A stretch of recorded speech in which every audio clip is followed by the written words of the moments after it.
Hello guys, ನಮಸ್ತೆ. Welcome back to my channel. ಇವತ್ತು ಈಸಿಯಾಗಿ ಮಟನ್ ಸಾಂಬಾರ್ ಹೇಗೆ ಮಾಡೋದಂತ ನೋಡೋಣ. Let's get started. Mutton sambar ಮಾಡೋದಕ್ಕೆ ಮೊದಲನೇದಾಗಿ ಏನೇನು ಬೇಕಂತ ನೋಡೋಣ. ಒಂದು ಬಿಡಿಸಿರೋ ಬೆಳ್ಳುಳ್ಳಿ, 1/4 ಇಂಚು ಶುಂಠಿ, ಸ್ವಲ್ಪ ಚಕ್ಕೆ ಲವಂಗ, 2 ಟೊಮೆಟೊ, ಸ್ವಲ್ಪ ಕೊತ್ತಂಬರಿ ಸೊಪ್ಪು, 1/4 ಕಪ್ಪು ತೆಂಗಿನಕಾಯಿ ತುರಿ, ನಾನ್ ವೆಜ್ಗೆ ಅಂತ ಮಾಡಿರುವ ಸಾಂಬಾರ್ ಪುಡಿ ಮನೇಲೆ ಮಾಡಿರುವಂಥದ್ದು, 1 ಈರುಳ್ಳಿ, ರುಚಿಗೆ ತಕ್ಕಷ್ಟು ಉಪ್ಪು ಹಾಗೂ ಅರ್ಧ kg ಮಟನ್. ಮೊದಲು ಒಂದು ಜಾರಿಗೆ ಅರ್ಧ ಈರುಳ್ಳಿ, 1 ಸ್ಪೂನು ಅರಿಶಿಣ ಹಾಗೂ ಸ್ವಲ್ಪ ಕೊತ್ತಂಬರಿ ಸೊಪ್ಪು ಹಾಕಿ ಪೇಸ್ಟ್ ಮಾಡ್ಕೊಂಡಿದ್ದೀವಿ. ಈಗ ಒಂದು ಕುಕ್ಕರ್ಗೆ 2ರಿಂದ 3 ಸ್ಪೂನು ಎಣ್ಣೆ ಹಾಕ್ಕೊಂಡು ಅರ್ಧ ಕಟ್ ಮಾಡಿರೋ ಈರುಳ್ಳಿ ಹಾಕಿ ಫ್ರೈ ಮಾಡ್ಕೋಬೇಕು.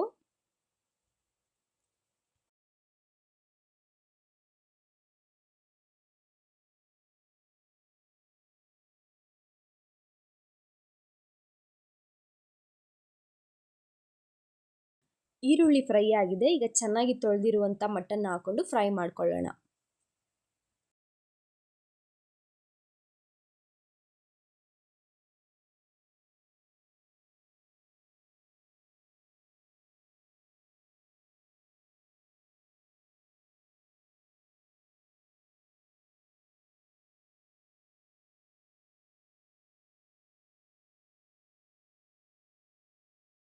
ಹಾಗೆ ಎಣ್ಣೆಲಿ ಮಟನ್ನ ಫ್ರೈ ಮಾಡ್ಕೊಂಡಿದ ನಂತರ ಈರುಳ್ಳಿ ಅರಿಶಿನ ಪೇಸ್ಟ್ ಹಾಕಿ ಫ್ರೈ ಮಾಡ್ಕೊಳ್ಳೋಣ.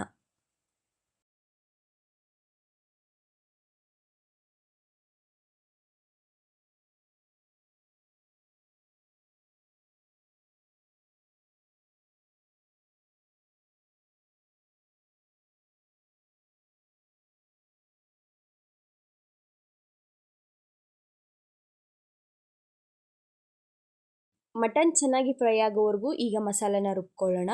1/4 ಕಪ್ಪು ತೆಂಗಿನಕಾಯಿ ತುರಿ ಹಾಗೂ 1 ಬೆಳ್ಳುಳ್ಳಿ, 1/4 ಇಂಚು ಶುಂಠಿ, ಸ್ವಲ್ಪ ಚಕ್ಕೆ ಲವಂಗ, 2 ಟೊಮೆಟೊ, ಕೊತ್ತಂಬರಿ ಸೊಪ್ಪು ಹಾಗೂ ಮನೇಲಿ ಮಾಡಿರುವಂಥ mutton sambar powder. Mutton sambar ಪುಡಿ ಇಲ್ಲ ಅಂದರೆ ಅಚ್ಕಾರದ ಪುಡಿ, ಧನಿಯಾ ಪುಡಿ ಹಾಗೂ ಗರಂ ಮಸಾಲ ಹಾಕಿ ಪೇಸ್ಟ್ ಮಾಡ್ಕೋಬೋದು. ಮಸಾಲೆ ರೆಡಿ ಆಗಿದೆ. ಈಗ ಫ್ರೈ ಆಗಿರೋ ಮಟನ್ಗೆ ರುಚಿಗೆ ತಕ್ಕಷ್ಟು ಉಪ್ಪು ಹಾಕಿ ಹಾಗೆ ಬಾಡಿಸ್ಕೊಳ್ಳೋಣ.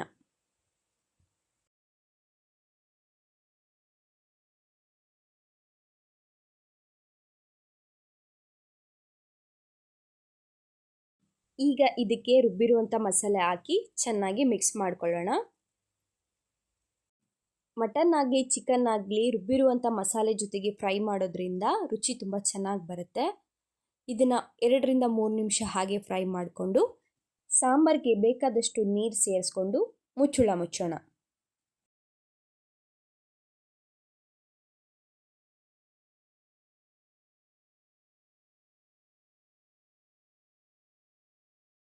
ಇದು ಎಳೆ ಮಟನ್ ಆಗಿರೋದ್ರಿಂದ ನಾವು 3 ವಿಷಲ್ ಬರ್ಸ್ಕೊತೀವಿ. ನೀವು ಮಟನ್ನ ನೋಡಿಕೊಂಡು ಎಷ್ಟು ಬೇಕೋ ಅಷ್ಟು ವಿಷಲ್ ಬರ್ಸ್ಕೋಬೇಕಾಗತ್ತೆ. ಚರ್ಬಿ ಇದ್ದರೆ ಈ ರೀತಿ ಲಾಸ್ಟಲ್ಲಿ ಹಾಕ್ಕೊಂಡು ಮುಚ್ಚಳ ಮುಚ್ಚಿ. ಮೊದಲೇ ಹಾಕ್ಕೊಂಡ್ರೆ ಸಾಂಬಾರು ಜಿಡ್ಡಾಗ್ಬಿಡುತ್ತೆ.